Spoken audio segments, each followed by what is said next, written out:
All right, a lot of people think that they have all these different problems going on in their life, and I really want to get across how you don't need to answer a lot of the questions which you probably have going on in your mind. If you're trying to stop watching porn, you may have had some of these questions, and these are examples from guys that I've spoken to. So, one guy this week actually was on about his penis being too small. I think he'd probably been influenced by the porn. The guys in porn, I think their penises are bigger than average, right? So this guy's like questioning, oh, is my dick too small? What do I do with my sexual energy? Does this count as a relapse? I know I asked that one a lot of times in the past when I was on social media and just scrolling, looking at sexual content. Will I be able to get hard? Actually, I've asked that one a lot as well, because I used to have erectile dysfunction a lot. What do I do with all of this time? I used to be so scared of being on my own in my flat. I'd be trying to find something to do all the time because I was scared of relapsing. Do I really have a problem with porn? A lot of people ask themselves that one. If you are wondering, go do the compulsion test, link below. Should I stay in this relationship? That's one that I've had at times in the past because I think porn kind of skews your perspective on women and can make you think that there's always more, and obviously it's unrealistic, etc. All of these are just junky questions, unanswerable questions, whatever you want to call them. I'm going to provide some more examples, right? And then we'll get to the point, by the way, because this is actually really, really important stuff. If you want to stop watching porn, you kind of do need to know and have this awareness. Otherwise, you're just going to keep having these questions and feeling helpless. And we'll get onto why throughout this video. Okay, so some more questions. Am I going to relapse? Have other people also had this experience? If you go on Reddit, you're just going to see all these different guys struggling with porn, sharing different experiences, trying to relate to each other, etc. How far can I go without relapsing? What difference does it make if I look for 1 second or 1 minute? Am I really addicted? Will I be in this cycle forever? Can my neural pathways really change at this age? We work with a lot of guys in their 40s, 50s, 60s. We've not worked with anyone in their 70s yet, but I find a lot of the guys maybe in their late 50s and 60s, they have this doubt that they can ever really overcome this problem because they're like, well, I've been watching porn for 40 years. So you see this unanswerable question a lot with some of the slightly older guys. Okay, so these are some examples of the questions. We're going to go through even more questions. Maybe let us know in the comments if you've had any of these questions before yourself. Can I have sex at this point in my recovery? Is this sexual energy or is it compulsive desire? Is the problem porn? Or is it just the kind of porn that I watch? How long can I keep this up before I fail again? Can an addiction ever really be cured? Why am I having this desire? Why do I look at this kind of content? And I definitely went down the route of trying to figure out why I was looking at particular sexual content a lot in the past. And what you'll find is you just get more questions, more questions, more questions. They just go on and on and on. And you may be getting bored of so many questions. So we're going to move on a little bit now. So the real problem that you have, if you're having these questions, and it could be any of those, it may not even be those specific questions. It probably isn't. But if you're having any of these kind of questions around maybe sex, porn, relapsing, all of this sort of stuff, what's actually going on is you're experiencing compulsive desires. And a part of your mind, the addicted part of the mind, is specifically trying to get you into feelings of helplessness. It's making you try and doubt yourself, and it's trying to get you to go round in circles, asking more questions and getting deeper and deeper into this vortex of uncertainty and doubt and confusion. Because when you're in that state, are you more likely to relapse or are you more likely to be in control of yourself and make rational choices? I think you know the answer to that one, and that's not an unanswerable question, that one, by the way. So I want to really make this shit clear because a lot of people don't understand this. To be honest with you, it took me, a little while really of working with Mary Paulus, my mentor, to really get this stuff. But once you get it, once you nail this stuff, the peace of mind, the clarity, the focus, the productivity that you can potentially have can be absolutely crazy, just so good, because you no longer have any like self-doubt, basically. It's like you no longer need to worry about anything once you've mastered this, especially if you actually have a tool to deal with these questions and basically disengage from them and think through the choice rationally in that moment to change those specific neural pathways. So anyway, let's kind of go deeper into this, and I'll share a different example which can hopefully help you understand the point I'm about to make about all these questions. So imagine we swap someone who's struggling with a porn addiction with someone who's really poor right now, and they've got this like really poor ingrained mindset, like their thought patterns are all based in sort of being poor and in poverty. And I think this can really hopefully make this point clear. So if you were really poor, and I have been very poor at times in my life, for sure. I mean, not even like that long ago, maybe a year or two ago, there were times where I just didn't have much money in my bank, and it was scary at times. And, you know, I've obviously had to take some big risks. It's something I could actually do with working on myself. You know, I really could. Another example for me personally is I remember not even long ago, like genuinely 3 or 4 weeks ago, me and my girlfriend were running a little bit late for a meal, and we were debating getting a taxi. And I was like, no, let's get the tram. You know, the tram's so much cheaper. Let's do that. And we get on this tram, and it's just absolutely packed with people like sardines. Just people everywhere because it was like rush hour, and everyone was coming home from work. It was a Friday night. We were going off to get pizza for 50% off because a new restaurant had opened up. A place called Nell's in Manchester in Salford Keys. So technically, maybe it's not Manchester, up to you. Anyway, that's besides the point. So we go to this pizza restaurant, and we're on this tram, and we're cramped, and my girlfriend's just like, oh my God, what are we doing? Like, I'm thinking to myself, like, Jesus Christ, like, this was a really bad choice. Like, we could have just got an Uber for like £10, but I wanted to save like £5 because of my poor sort of mindset. So I decided to get the tram, and I could have gone around in circles for maybe days or weeks going, oh, is my relationship okay? Like, oh God, why did I choose to get the tram? And have all these different questions like, oh, should I get the Uber in future? Or should I buy a car? Or how much would a car cost? And I could have gone down that rabbit hole, but instead I realized that what was going on is, and well, we'll get on to what was going on, but let me give you some more examples of all of this, because this is so important. So if you're poor, these are the kind of questions you may have. And I'm not trying to demean anyone who is struggling financially right now. It's freaking hard out there. Like, don't get me wrong, it can be very hard out there to make money. And in my opinion, when you change your mindset, you see that making money is really just about offering value in exchange for money, right? That's all you're doing, is you're just offering value to people, which is why, you know, the Beyond Compulsion Academy is something which I feel very, very proud of, because I personally believe it's way, way, way more valuable than the price it's currently at. So like, you know, it's $400 to join, right? But to me, it's like, well, you're going to completely transform someone's life and solve what's probably their biggest problem. So it's like offering that and creating that.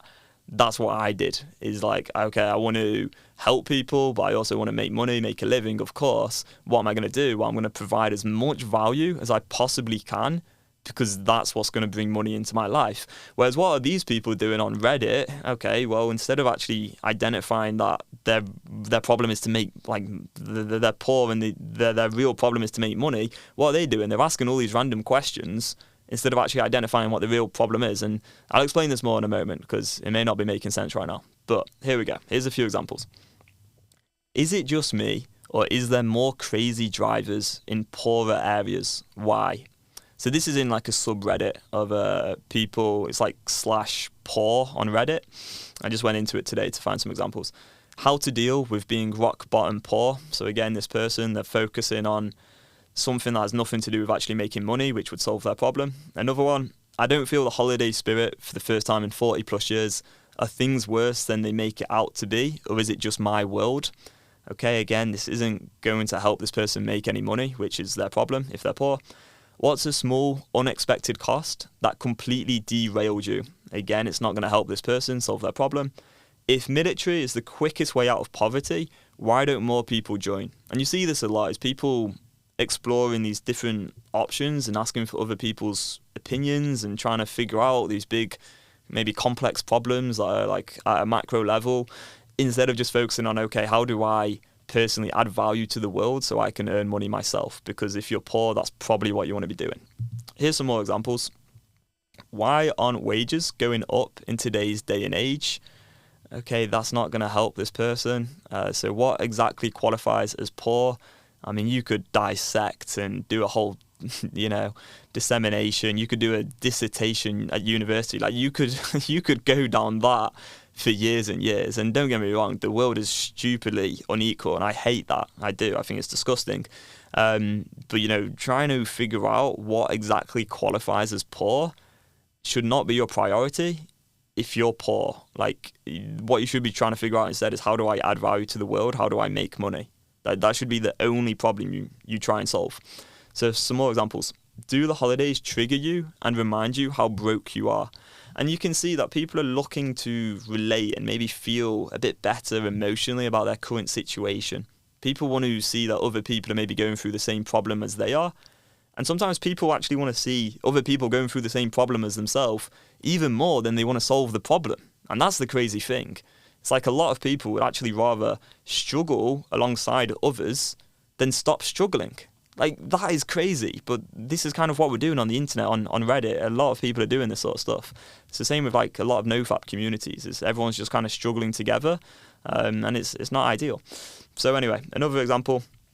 I heard people say that people that get out of poverty are most often lucky.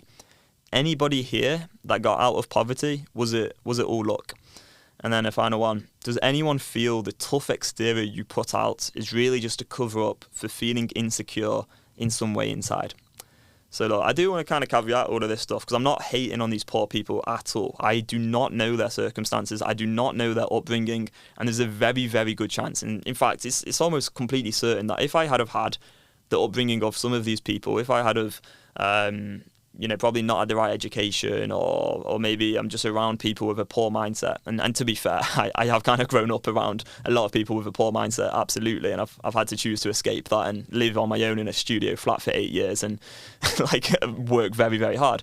But anyway, if I was around certain things, I would have gone down the same route as these people. It's just, what you're around is going to influence you. Of course it is. Absolutely it is. And these people probably haven't had the right education or the mindset to overcome these problems, or maybe they are just in circumstances where that is almost impossible. And some people do just have a very, very bad hand in life. Some people are unlucky. Absolutely, they are. And yeah, I've been incredibly lucky in my life, incredibly lucky. So, I have had luck for sure. But my point here is, if we go online and we're just asking these questions, or we're asking them in our own mind, we're probably going to go around in circles, and it's not going to solve the problem we want to solve. Because for all of these people with all these kind of questions, their number one problem right now, I'm guessing, is that they're poor. And what is the solution to that? Well, I mean, I'm not saying it's easy. It's not. It's probably going to take a lot of work. But the solution to being poor would be to learn how to make money and then apply that skill consistently. The outcome of doing that would be they'd no longer waste time going around in circles with these poor mindset questions. And so my overall point here is that due to your circumstances, you're going to have certain things going on in your mind. So if you're poor, you're going to have certain questions about, like, I don't know, let's have a look at some of these questions again. You're going to have certain questions about what qualifies as poor. You're going to have questions about why the wages aren't going up in society. You're going to have questions about why there's crazy drivers in poorer areas. You're going to have questions about how to deal with being rock bottom, and if there's been any unexpected costs that have completely derailed other people. So you're going to have those questions probably if you are poor, right? I'm not saying there's anything wrong with these people for having these questions. It's just when you're in a certain problem, and that's the biggest problem in your life, your mind is usually going to kind of run pretty wild and come up with all these different things, all these different problems, and overcomplicate everything and make everything way more complex than it actually needs to be. And the same is true with addiction, is when your number one problem in life is that you don't know how to be in control of yourself, your mind's going to go pretty fast, coming up with all these different questions, going, let's go back to the questions again. Am I going to relapse? Have other people had this experience? You're going to start asking, is my dick too small? Like, people are going to ask that question when they're in the porn addiction, and they're not going to see that the only problem they need to solve, literally one problem, is how to be in control of yourself. like moment by moment. That's literally all you need to do. And when you do that and you master that skill and you've had that education, you no longer waste time going around in circles with all these junky questions. And if you do have these junky questions, you go, oh yeah, that's just that's like a symptom of compulsive desire. That's just a desire. And you would go to your method, you go to your tool, your strategy, whatever it is, your process, and you would deal with that directly to change that neural pathway. And then what you have is you realize, okay, I don't need to solve like all these different really complicated things in my life. All I need to do is moment by moment make good choices, like based on the big picture of what I want in my life, health, happiness, peace of mind, whatever it is, just based on the big picture, and just moment by moment make good choices. And you do that consistently and your life completely transforms. Completely.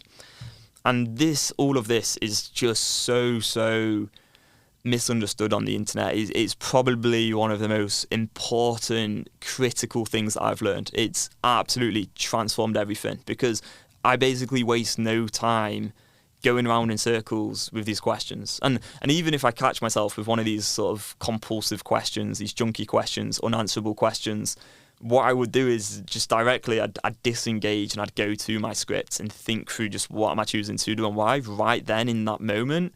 And then it's like you're back in the present moment and it's just like, oh wait, I don't even need to solve that thing. And that feels so good to know you don't need to solve the problem that you probably think you need to solve right now. All you need to do is learn how to be in control of yourself moment by moment.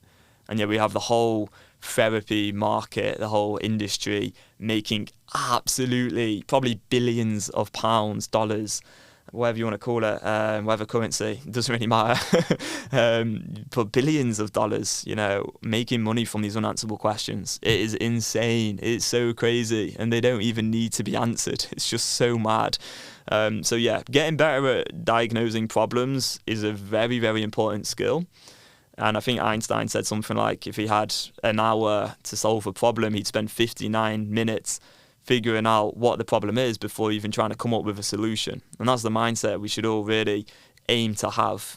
And, if we have a look at all those questions at the beginning about porn again, what I would do is I'd realize, the problem going on here isn't actually what I think it is that I don't know how to deal with compulsive desires, and the addicted part of the mind's trying to pull some bullshit on me, trying to bully me to get me to relapse. That's all I need to know. I disengage from the question, think through my choice right there and then, make a rational choice, move on with my life, have peace of mind, and over time, you're probably not going to really experience these questions much anymore. Hopefully that makes some sense. It's a very interesting and different concept, at least in my opinion. Hopefully this analogy of being poor can help. As I say, I don't want to come across as too much of like a dick around that stuff, because I know what I've said today has probably been a little bit insensitive. And I think when you are in that mindset of being poor, it's very hard to like escape that, because that's just where the mind goes. And I've spoken to hundreds of people who have suffered with like crazy amounts of poverty. When I used to work at the Samaritans, like volunteer there for free. So, I've spoken to a lot of people who are poor, and often it is very tough, and sometimes it isn't their fault either. I'm not blaming these people at all. The issue of inequality in society is a whole thing, and I'm not going to go into that. But this was really just to make the point about addiction. That's literally why I've come up with this analogy, this sort of metaphor for it, really, or this different sort of side tangent-y. I don't even know what to call it. We're going to wrap it up here because I'm just going to waffle on now. Cheers for listening. Hopefully this is useful to you. Click the link in the description if you would like to learn more about the Beyond Compulsion method. Thanks again, and we'll see you very soon. Bye-bye.